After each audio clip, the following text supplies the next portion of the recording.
అడుగుతున్నావు. నువ్వు నిత్య జీవానికి వెళ్ళడానికి అడుగుతున్నావు నన్ను. ఆజ్ఞలు ఉన్నవి, ఆ ఆజ్ఞలు చిన్నప్పటి నుంచే పాటిస్తున్నా అంటున్నావు. అయితే దేవుడు అతను చూసి అతను పరీక్షించడానికి, అయితే అయినను నీకు ఒకటి కొదువుగా ఉన్నది. ఏంటది? హల్లెలూయా.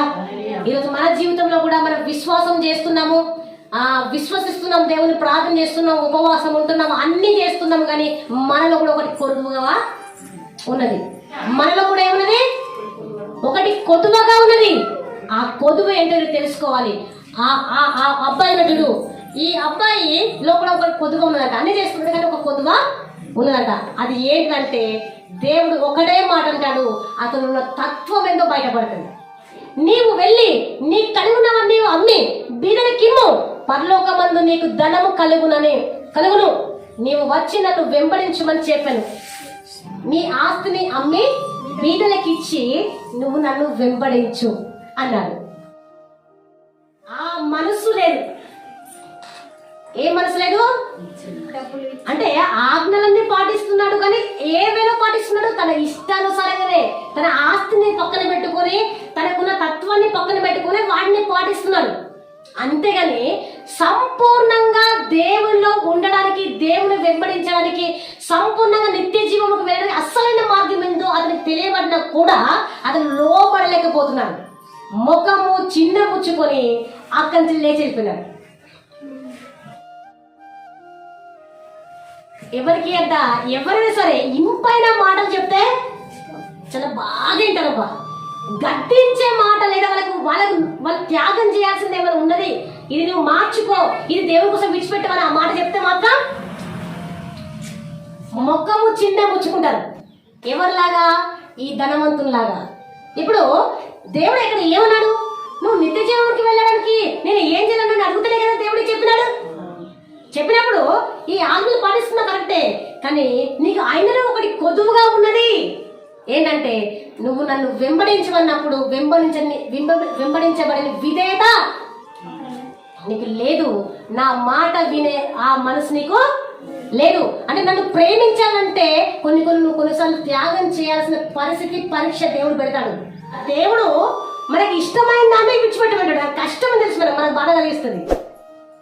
ఇప్పుడు నేను ఎంత ఇష్టపడతానో దాన్నే వదిలిపెట్టాను. నాకు బాధ కలిగిస్తుందని తెలుసు, దాని వల్ల నేను ఏడుస్తానని తెలుసు, కానీ దాన్నే వదిలిపెట్టమంటాడు. ఇప్పుడు ఆ పంచభక్ష పరమాన్నాలు తిని ఆ ప్లేట్ ఒకటి వదిలిపెట్టు చాలు, దాన్ని వదిలిపెట్టి నన్ను వెంబడించమంటే ఏమైతుంది? ఇక్కడ పంచభక్ష పరమాన్నాలు వదిలిపెట్టి రావాలా, వచ్చి నీతో ఉపవాసం ఉండాలా. నాకున్నదంటే ఇప్పుడు ధనవంతుల పరిస్థితి అలా ఉంది. ఆస్తి అంతా అమ్ముకొని వచ్చి బికారిలాగా నిన్ను వెంబడించాలా అని లోపల ఏమనుకున్నాడో, కానీ ముఖము చిన్న పుచ్చుకొని ఏం చేసినాడు? అక్కడి నుంచి సైలెంట్ గా లేచిపోయాడు. ఇక్కడ ఏది కొదవ ఉన్నది? ఆ ధనవంతునికి ధనాన్ని విడిచిపెట్టే మనసు లేదు. ధనాన్ని దేవుడు చెప్పినట్టుగా అక్కడ పరీక్షలే, అక్కడ దేవుడు ఇంకా పరీక్షించిన ఆ మాట అని ఆ పరీక్షించడానికి అన్న మాటనే అక్కడ తీసుకోలేకపోయినాడు. ఇక్కడికి హృదయంలోకి తీసుకోలేదు. మరి ఇక నిత్య జీవానికి ఎట్లా వెళ్తాడని చెప్పు.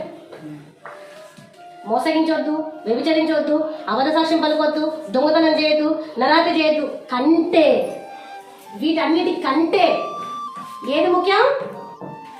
నీ మనస్సు దేవుని కోసము త్యాగం చేయడం ముఖ్యం, రావడం ముఖ్యం.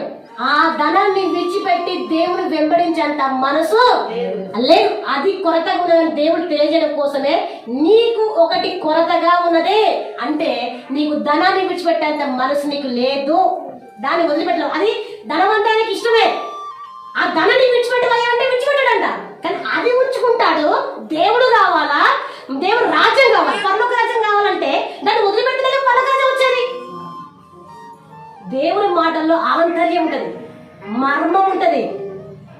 అతని మేలు కొరకు ధనాన్ని అమ్మి ఆ ధనాన్ని బీదలకు ఇచ్చి, నువ్వు ఏమంటున్నాడు? పాడు చేసుకుని అమ్మలే, బీదలకు ఇవ్వు, ఇచ్చి నన్ను వెంబడించంటే ఆ వెంబడించే మనసు లేదు ధనవంతునికి.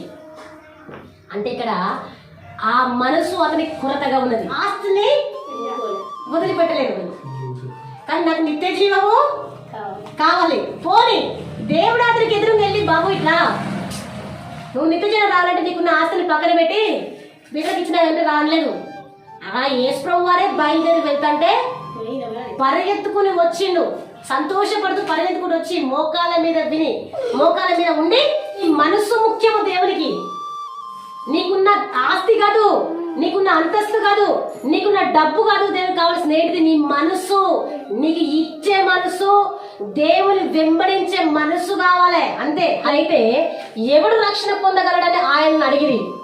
యేసు వారిని చూచి, ఇది మనుషులకు అసాధ్యమే కానీ దేవునికి సాధ్యము. ఇప్పుడు ధరని విడిచిపెట్టుకొని రావడం మనిషికి అసాధ్యమే కానీ దేవునికి సాధ్యము. తన ప్రియ కుమారునైనా ఇవ్వడానికి, ఏదైనా త్యాగం చేయడానికి దేవునికి సిద్ధమే కానీ మనిషికి మాత్రము త్యాగం చేయడం అసాధ్యం.